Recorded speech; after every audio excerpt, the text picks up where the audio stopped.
Focus किए पूरा हो गया। चलो तो लास्ट क्लास रोटेशनल मैकेनिक्स का कर लेते हैं। तो लास्ट क्लास में ये टॉपिक हुआ था, है ना? आप लोग क्लास जो लोग नहीं किए थे नोट जरूर किए होंगे। फाइनल टॉपिक इसमें यही है, motion of a cylinder rolling down without slipping an inclined plane, इसी के बारे में हुआ था। इसका फॉर्मूला डिराइव हुआ था लास्ट में जाते जाते। एक्सेलरेशन बराबर कितना होता है इसका, mg sin theta by m plus moment of inertia by r square. Proofing cylinder के लिए होता है, बट ये सिलेंडर, डिस्क, रिंग और स्फीयर चारों पर ही काम कर जाता है ये फॉर्मूला, ठीक है। और इसमें एक क्वेश्चन परसों जाते समय भी बताया गया था, तो चैप्टर का सबसे रिपीटेड क्वेश्चन है, एनसीईआरटी बुक का क्वेश्चन है। रिंग, स्फीयर, डिस्क सबको साथ साथ रोल करवा के इंक्लाइन प्लेन में नीचे फेंका के कौन पहले पहुंच जाएगा।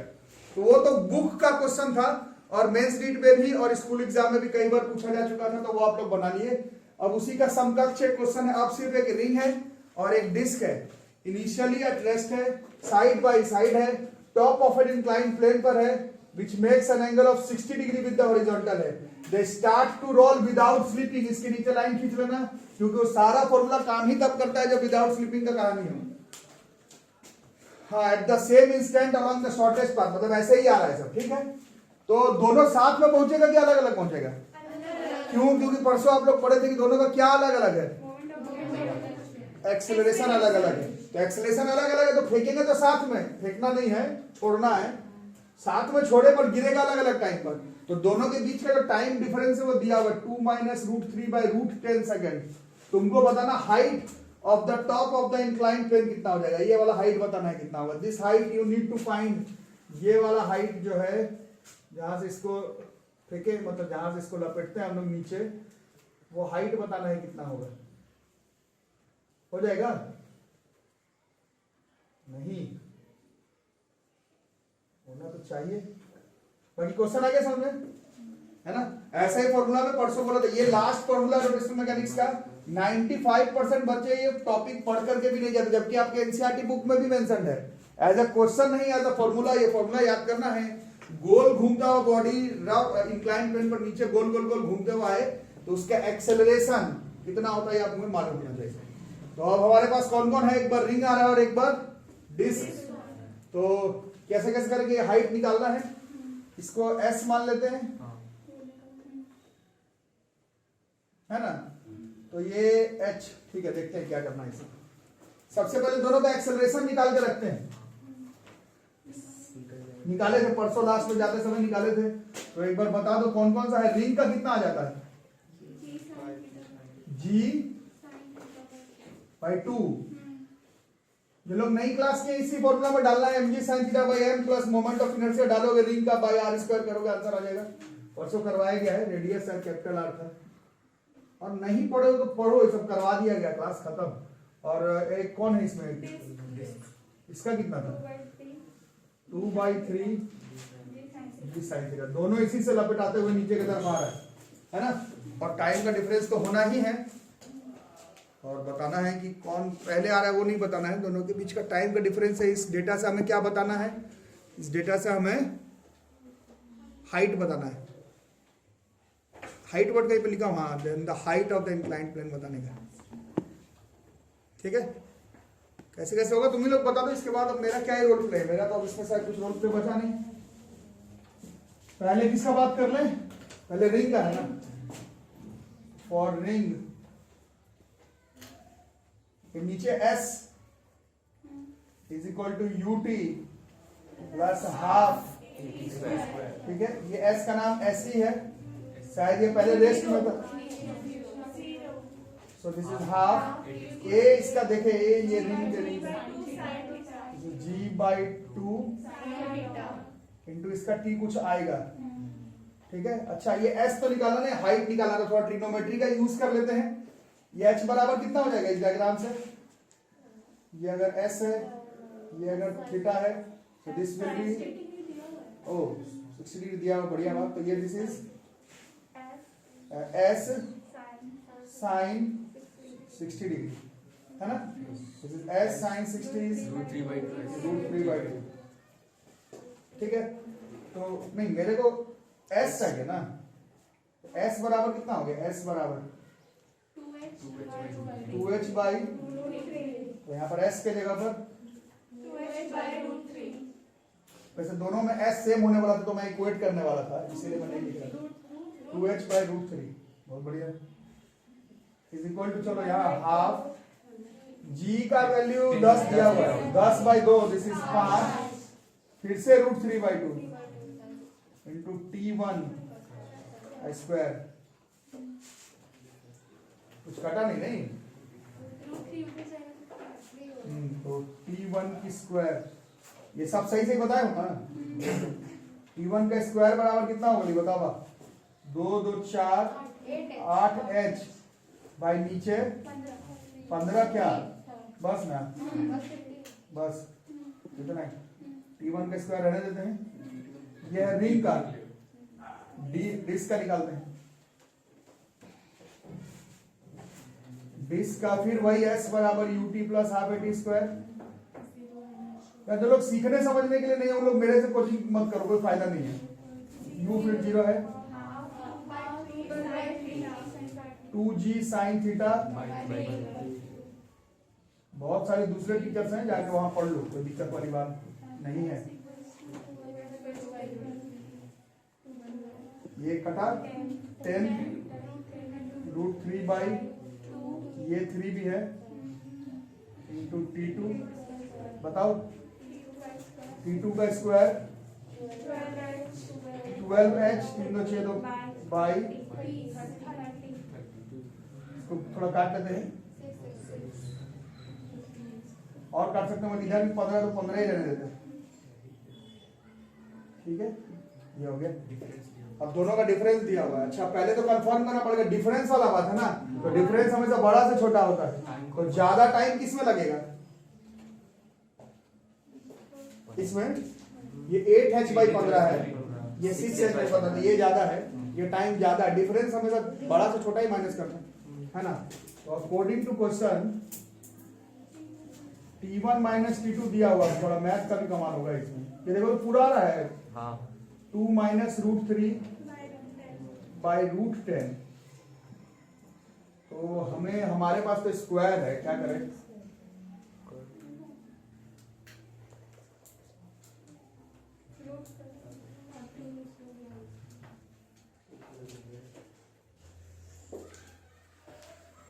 सीधा स्क्वायरिंग बोल रहे बच्चों तो करो, करते हैं, जैसे T1 - T2 होल स्क्वायर बराबर होगा T1 का स्क्वायर प्लस T2 का square minus twice of T1 - T2 का स्क्वायर, मतलब इसका स्क्वायर, 2 - √3 का स्क्वायर कितना होगा, 4 प्लस 3 माइनस 4 √3 बाई नीचे बाई 10 है ना, T1 का स्क्वायर प्लस -2, अब T1 T2 मल्टीप्लाई में जाएगा, तो रूट के अंदर 8h/15, फिर रूट के अंदर। अच्छा जो लोग 8-9 महीना से रेगुलर क्लास कर रहे हैं उन लोग, कुछ लोग को उतना पढ़ाई का आइडिया नहीं, बाकी लोग, क्वेश्चन टफ नहीं है, ये कैलकुलेशन टफ है, कैलकुलेशन टफ होना और क्वेश्चन टफ होने में अंतर होता है। 8-9 महीना में इतना जरूर समझना है जो लोग रेगुलर पढ़ रहे हैं, जो टाइम पास के लिए पढ़ रहे हैं उनका कुछ नहीं। क्वेश्चन टफ था बट अब क्वेश्चन टफ नहीं, अब कैलकुलेशन टफ है, दोनों चीज में अंतर होता है।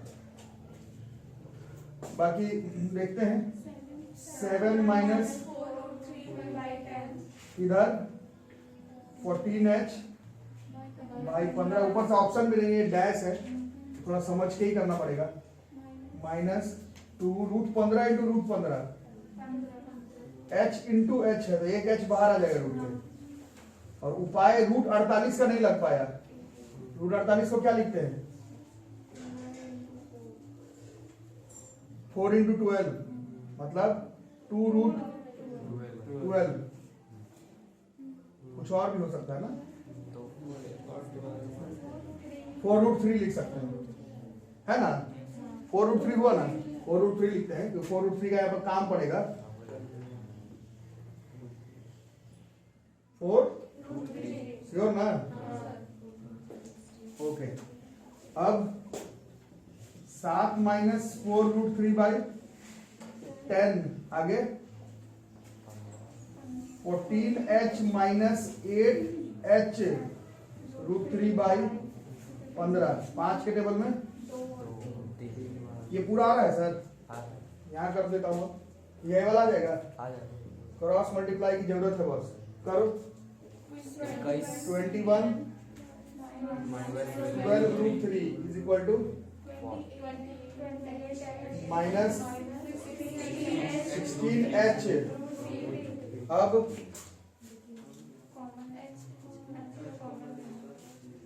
मुश्किल है, 3 को कॉमन लेते हैं, 7 माइनस इसमें भी 4 कॉमन, 4h कॉमन, चलो 7 माइनस 4√3 कैसा ही हुआ, ये दोनों कट जाएगा, अब आ जाएगा आंसर h बराबर 3/4, दिस इज 0.75 मीटर, एग्जैक्ट यही आंसर, दिस इज 0.75 मीटर। ये IIT 2018 का क्वेश्चन है, देखिए एडवांस, तो कॉपी में मेंशन करके रखोगे। मेरे पास पढ़ रहे हो तो कंपटीशन का तैयारी करने के लिए पढ़ो, सिर्फ स्कूल का लिखने के लिए मेरे पास पढ़ने की जरूरत है, बहुत सारे टीचर्स हैं, you can study anywhere any time. Question लगेगा बना सकते हो, तैयारी कर सकते हो, तभी मेरे पास पढ़ो, अदरवाइज कोई खास फायदा होने वाला नहीं है, ठीक है। This is advance 2018। चलो अब एक नीट का बना, एडवांस का बना के देखे तो एक थोड़ा मेडिकल का, हाँ मेडिकल 2019 पिछले साल का क्वेश्चन है नीट का। डिस्क है, रेडियस 2 मीटर है बॉस, मास है 100 kg, रोल कर रहा है, इस वर्ड के नीचे लाइन खींचा करो हमेशा, जब रोल वाली बात होती है तभी कुछ अलग, नहीं तो बाकी पूरा इस चैप्टर का फॉर्मूला यूज होगा, law of conservation of angular momentum, law of conservation, ये रोल वाले हो जाए तो बस 1-2 दिन से जो टॉपिक पढ़ रहे हैं उसी का इस्तेमाल होना है। रोल ऐसे या तो हॉरिजॉन्टल में या फिर ऊपर से नीचे वाला भी 2 दिन से कर रहे हो, और सीधा वाला आप लोग 1-2 दिन से लगातार पढ़ रहे हो। रोल करते हुए आगे मूव करता है तो कितने तरह का काइनेटिक एनर्जी पोजेस करता है, 2 तरह का। काइनेटिक एनर्जी कौन कौन सा है, हाफ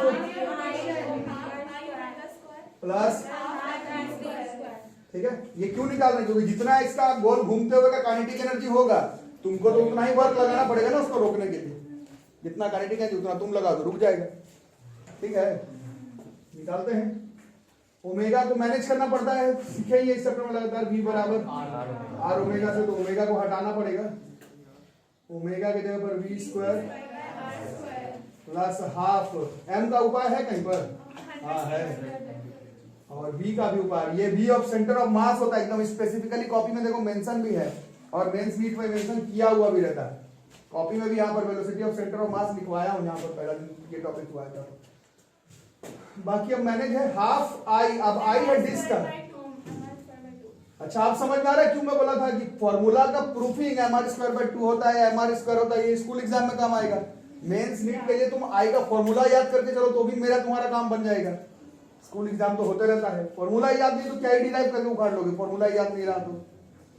बाकी v²/r² प्लस हाफ mv², तो ये r² cancel, 1/4 mv² plus 1/2 mv², ये 3/4 हो गया रहता है, 3/4 m, 3/4 mass is given as 100 और b is given as 20 centimetre में 0.2 है, 1/5 1/5 20 सेंटीमीटर है, 1/5 मीटर पर सेकंड, पैनिक करके गलत नहीं बना देना। 25/4 3 जूल क्वेश्चन का आंसर मेडिकल 2019 का क्वेश्चन, ठीक है। तकलीफ नहीं होगा, ध्यान से पढ़ के जाओगे तकलीफ नहीं होगा, भूल ही गए वहां पर जाके तो प्रॉब्लम हो जाएगा।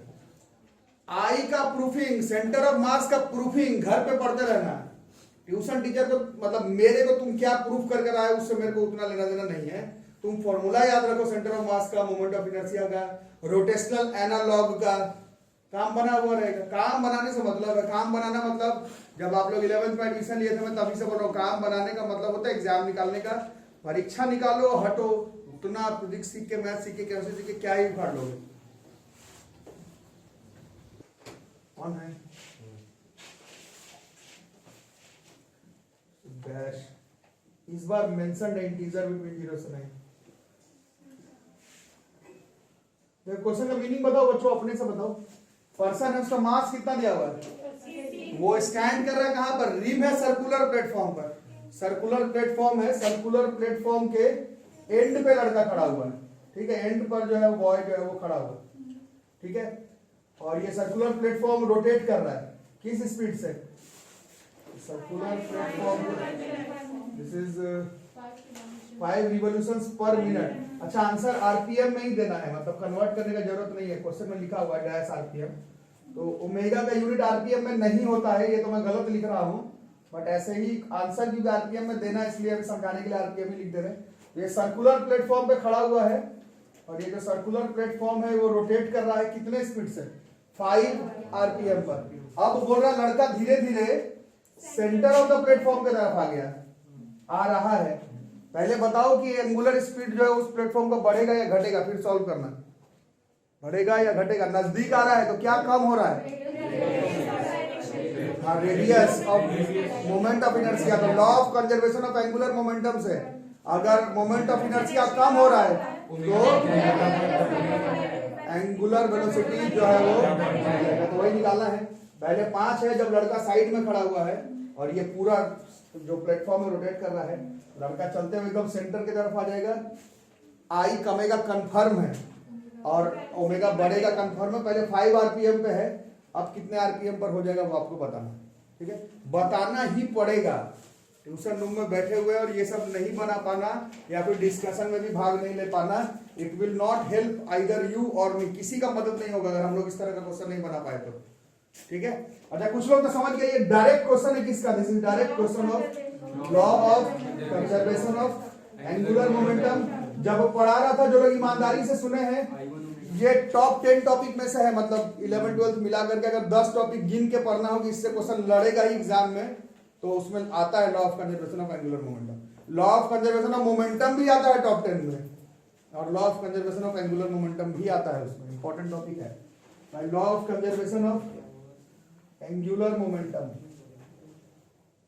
है ना। सिर्फ थ्योरी लिखने वाला कोचिंग यहाँ पर बहुत है, आप लोग पढ़ सकते हो वहां पर। मेरे पास हो तो कुछ क्वेश्चन बना के जाओ, और मेरे बनाने से नहीं होगा, तुम ही को बना करके जाना। Law of conservation of angular momentum, शुरुआत का I1 ओमेगा 1, बाद का I2। रूल तो कहता है कि आरपीएम को पहले कन्वर्ट करो पर सेकंड में, फिर ओमेगा निकालो, बट आंसर आरपीएम में ही देना है, इसलिए मैं कन्वर्ट नहीं कर रहा हूं। ये मत समझना कि टीचर गलत बना दिया, काम नहीं है इसलिए नहीं कन्वर्ट कर रहा, ठीक है।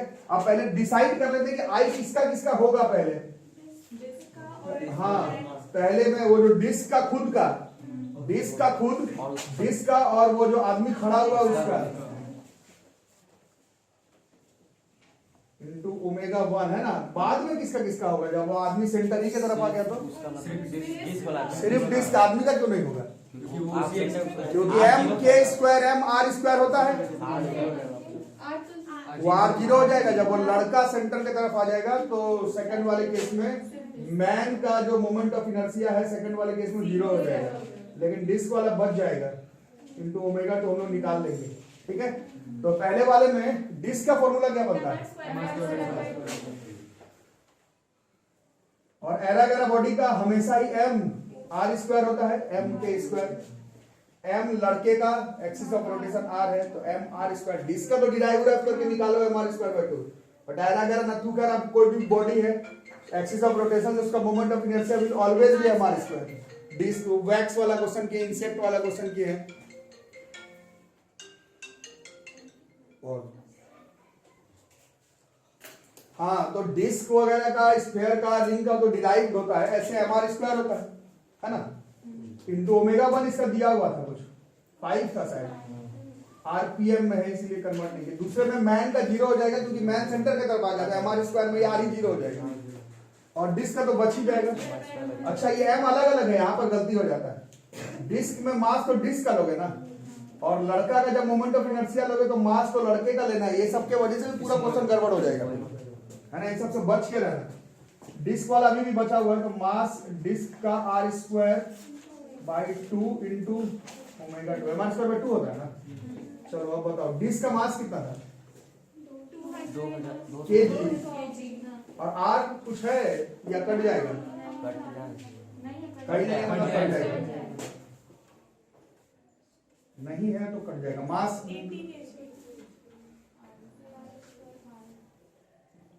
ये था 200 था ना,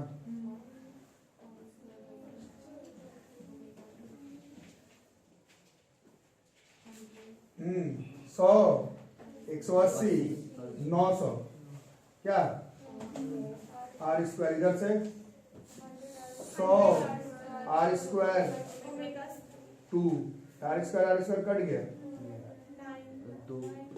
हाँ बिल्कुल 9 सही है। This is 9 R P M, integer between 0 से 9, this is 9 R P M. ये जेईई मेंस 2020 का इसी बार का है। This is the question that is asked, that was asked in JEE Mains 2020। जो लोग जेईई का तैयारी कर रहे हैं, प्रीवियस ईयर बनाओगे, इस तरह के क्वेश्चन से मुलाकात होगा। कुछ मेंस का, कुछ एडवांस का, कुछ नीट का, कुछ एनसीईआरटी का कुछ नहीं। एनसीईआरटी पूरा एचसी वर्मा का selected question, previous year Mains, NEET advance, complete physics, ये सब लगातार अगर आप पढ़ते रह रहे 2 साल तक या 1 साल ड्रॉप तक, तो परीक्षा जरूर निकलेगा। टाइम पास करने का इरादा है तो जीवन भर कर सकते हो, उसमें कोई अच्छा बहुत बड़ा दिक्कत वाली बात नहीं है। और नेक्स्ट बना के देखो, 2 यूनिफॉर्म सर्कुलर डिस्क है। क्वेश्चन लंबा लंबा रहता है बट बना सकोगे तो सबको फायदा है। 2 uniform circular discs are rotating independently in the same direction around their common axis, passing through their centers.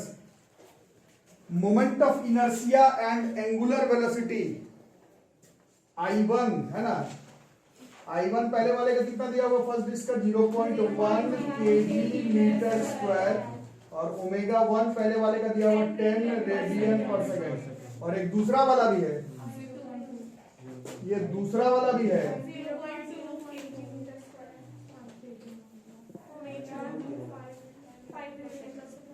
इसमें I1 ओमेगा 1 बराबर I2 ओमेगा 2 नहीं, ये दोनों साथ में ही है। पहले थोड़ा सोच के, ये दोनों अलग अलग जो है वो अपना मूव कर रहा है, मतलब about an axis of rotation के अराउंड गोल गोल गोल गोल घूम रहा है। अब बोल रहा है कि एट सम इंस्टेंट वो दोनों साथ में चिपक गया है और दोनों start rotating as a single system. दोनों का फाइनल कौन सा वेलोसिटी, एंगुलर वेलोसिटी जो है वो सेम हो जाएगा। ऐसा क्वेश्चन हम लोग law of conservation of momentum में बनाए थे 9th क्लास में बहुत सारा।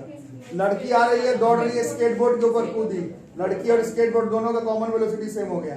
हॉकी प्लेयर वाला किए थे, 2 हॉकी प्लेयर आ रहा है, था ना एनसीईआरटी का क्वेश्चन, दोनों मारा साथ में चिपक गया, फिर दोनों साथ सेम वेलोसिटी के साथ जाने लगा। बट ये गोल घूमने वाला क्वेश्चन है, तो थोड़ा चालाकी से बनाना होगा। तो जब दोनों साथ में चिपक गया तो दोनों का साथ में चिपका हुआ का kinetic energy of the combined system जो है वो हमें बताना है कि कितना हो सकता है। ओके, तो कैसे बनाएंगे, जैसे वहां पर law of conservation of momentum, वैसे इसमें law of conservation of angular momentum. पहले कौन कौन था गेम में, दोनों अलग अलग।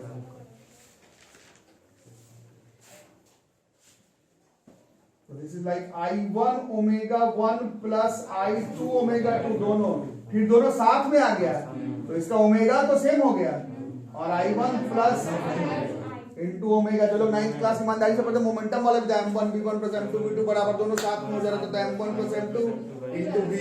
वैसे इसमें m1 plus m2 into omega question में लिखा हुआ, मेरा स्टेटमेंट नहीं है। ओके, I1 दिया हुआ था पहले वाले का, वैसे 0.1 और ओमेगा 1 था 10। थोड़ा डिस्कशन में भाग भी लिया करो, 0.2 into 5, फिर दोनों साथ में I1 plus I2। Linear momentum में, लीनियर मोशन में ऐसा होता है दोनों बॉडी का मास एक साथ चिपक जाता है। इसमें एंगुलर मोमेंटम नहीं है, मोमेंट ऑफ इनर्शिया का है। मास जो काम करता है लीनियर मोशन में, वही काम जो है वो मोमेंट ऑफ इनर्शिया का रोटेट। यही तो पढ़े पूरा 1 महीने से शायद ये चैप्टर चल रहा है। I1 प्लस I2 0.3 हो जाएगा, है ना। फाइनल ओमेगा जो फाइनल दोनों का साथ हो जाएगा, वो देखते हैं अभी कितना हो गया। ये 1 प्लस 1 2 हो गया, है ना।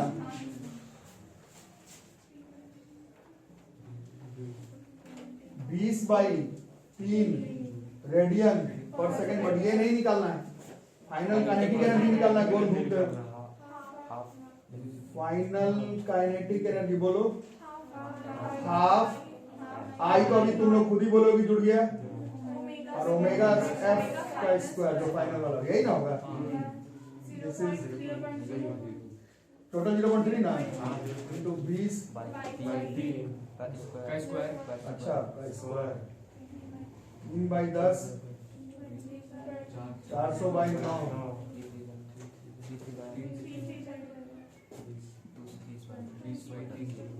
Joule, this is 20/3 joule. This is again JEE Mains 2020, ये क्वेश्चन है जेईई मेंस 2020 का। इसी एग्जाम का तैयारी कर रहे हैं, मेंस एडवांस नीट का फिजिक्स के क्लास में, मैथ के क्लास में, एनडीए का साथ में तैयारी कर रहे हैं।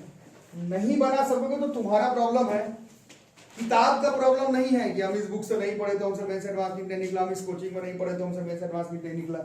तुम देखो तुम क्या पढ़े, तुमको आ रहा है तो एग्जाम निकलेगा। और ये एक्चुअली में सबसे चैलेंजिंग चैप्टर है पूरा 11th 12th में। इसका क्वेश्चन अगर ईमानदारी से सोच सोच के निकाल सकते हो तो बाकी work energy power, gravitation, 12th class का मॉडर्न फिजिक्स, फिर 11th क्लास का unit dimensions, these are comparatively very easy chapters. इसके टक्कर में वो सब काफी आसान चैप्टर है, उसको निकाल सकते हो तो ये सब जरूर निकाल लोगे। और चलो अब बताओ लास्ट क्वेश्चन इस चैप्टर का। बाकी एनसीईआरटी जरूर पढ़ना, एक एक क्वेश्चन, कॉपी का क्वेश्चन मिस नहीं होना चाहिए। डायनामिक्स इक्विलिब्रियम सीढ़ी उड़ी वाला क्वेश्चन मिस नहीं हो जाना चाहिए, सब मेजर क्वेश्चन। बाकी सॉलिड सिलेंडर है, मास दिया हुआ 2 kg, रेडियस दिया हुआ 4 centimetre, is rotating about its axis at the rate of 3 revolutions per minute.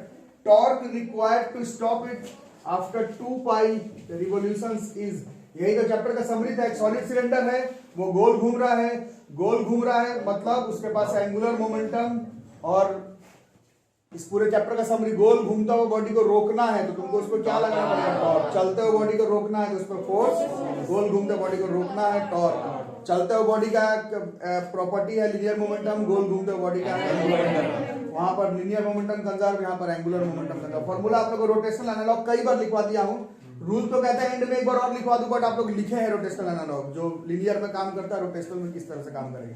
बाकी इसको आप सेटअप कर जाते हैं। सॉलिड सिलेंडर का क्वेश्चन है, मास दिया हुआ है 2 kg, रेडियस इज 4/100 सेंटीमीटर, वही 4/100 मीटर है ना। हाँ, ओमेगा वगैरह थोड़ा मेहनत करना पड़ेगा इस बार, वैसा नहीं चलेगा काट कुट के आंसर आ गया, सोच सोच के करना पड़ेगा। रिवॉल्यूशंस पर मिनट की बात हो रही है, मतलब 60 सेकंड में 3 रिवॉल्यूशंस, 1 सेकंड में 3/60 में लोग 1/30, 1 सेकंड में जितना रिवॉल्यूशन होता है उसको हम लोग आरपीएस लीनियर फ्रीक्वेंसी कहते हैं। ये शुरुआत का लीनियर फ्रीक्वेंसी है ना, 1/20 यूनिट आर हर्ट्ज होता है, फ्रीक्वेंसी का यूनिट हर्ट्ज। बाकी रिवॉल्यूशंस पर सेकंड, यू कैन से इतना नंबर ऑफ रिवॉल्यूशंस पर सेकंड।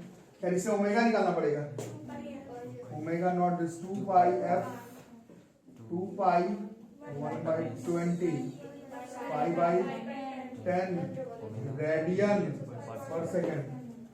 और शायद स्टॉप की बात हो रही है, स्टॉप मतलब final angular velocity, this is 0।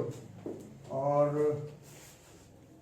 Okay, निकालना टॉर्क है, पहले एक बार फॉर्मूला सोच लेते हैं। टॉर्क बराबर, हम लोग इस चैप्टर में बहुत सारा फॉर्मूला देखे, एक है लीनियर, एक है फोर्स इनटू परपेंडिकुलर डिस्टेंस पर वेक्टर, उसका नहीं है ये क्वेश्चन, आई अल्फा का है। आई अल्फा का जरूरत पड़ेगा, आई के लिए अब आई याद करना पड़ेगा। सॉलिड सिलेंडर का बताओ, mr²/2, यही बोल रहा था, प्रूफिंग घर पे रखो करके, फॉर्मूला याद कर कर आओ, प्रूफिंग करते रहना घर पर, उसका किसी को काम नहीं है।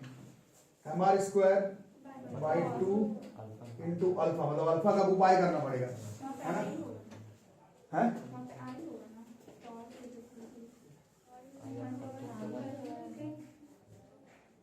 अल्फा का उपाय करना पड़ेगा। अल्फा के लिए अब यहां पर वर्ड में थोड़ा पेच है, नहीं उससे पहले ही प्रॉब्लम है, 2 pi रिवॉल्यूशंस है, तो क्या है ये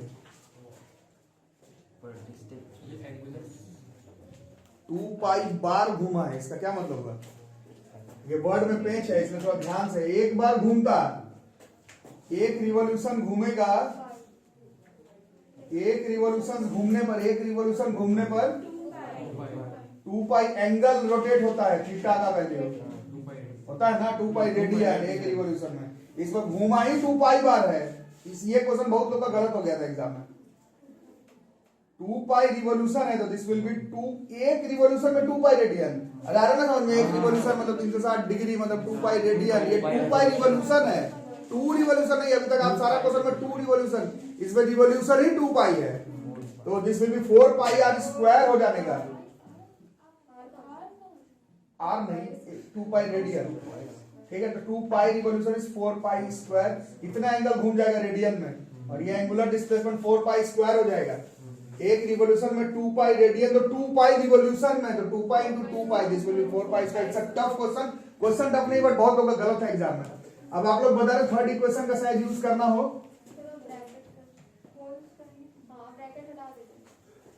अच्छा 2 पाई का whole square, that will be 4 pi square radian, ठीक है। सो थर्ड इक्वेशन क्या कहता था? फर्स्ट उससे नहीं आ जाएगा, फर्स्ट में टी चाहिए, दूसरे में भी टी चाहिए, तीसरे में होगा, तीसरे का क्या था? V square omega square equal to omega naught का स्क्वायर, और रुक रहा है ना, तो जरूर कुछ माइनस उनस में आएगा, अल्फा का वैल्यू है ना। देखते हैं, ओमेगा स्क्वायर हो गया 0, ओमेगा नॉट का स्क्वायर 100 ना, प्लस 2 अल्फा थीटा की जगह पर, तो this is 8 pi square alpha equal to minus pi square by 100, ये पाई स्क्वायर कट गया, और अल्फा बराबर माइनस रेडियन पर सेकंड स्क्वायर। माइनस आना शो कर रहा है कि रिटार्डेशन हो रहा है, तभी तो रुकेगा ऑब्वियसली, लेकिन आंसर प्लस में रहता है, मतलब इसका मैग्नीट्यूड लेना है हमें। चलो खत्म करते हैं क्वेश्चन। मास के जगह पर 2/2r स्क्वायर के जगह पर 16/10,000 इंटू अल्फा के जगह पर 1 माइनस नहीं लेंगे, मैग्नीट्यूड है, फॉर्मूला प्लस में सारा, 1/800, ये कट जाता 8 बार में, 100 बार में, 2 इंटू 10 की पावर -6, टॉर्क का यूनिट न्यूटन मीटर, 2 इंटू 10 के बाद -6 न्यूटन मीटर। और ये भी नीट 19 का पिछले साल का है। और ये मेरे तरफ से हो गया चैप्टर खत्म। एनसीईआरटी का क्वेश्चन जरूर बनाना, ट्यूशन कॉपी का क्वेश्चन जरूर बनाना। Previous year mains advance NEET जितना ज्यादा बनाते हो तुमको ही उतना ज्यादा फायदा होगा। बाकी ये चैप्टर 11-12 का सबसे टफ चैप्टर में कंसीडर किया जाता है। जो लोग केवल स्कूल एग्जाम का भी तैयारी कर रहे हैं, इसी चैप्टर में प्रूफिंग भी आप लोग देख रहे हैं बहुत ज्यादा है। सबसे ज्यादा प्रूफिंग भी अगर वहां से स्टार्ट करना है, सेंटर ऑफ मास का डेरिवेशन से लेकर के कल परसों जो डेरिवेशन हुआ है एक्सेलरेशन वाला, प्रूफिंग भी बहुत ज्यादा है इस चैप्टर में। तो ध्यान से पढ़ो, बढ़िया चैप्टर है। मैं तो बोलता हूँ ऐसा कौन सा स्कूल का तैयारी होता है जिसमें हम कॉपी में 8 को प्रूफिंग लिखे गए और उसको प्रूफिंग याद करके घर टेस्ट दे दिए। उससे तुम्हारा मार्क्स तो आ जाएगा बट सीखोगे क्या उससे, है ना। एक बार बढ़िया से सीखो, it's a good challenging chapter. बाकी अगले चैप्टर में मिलते हैं। रेड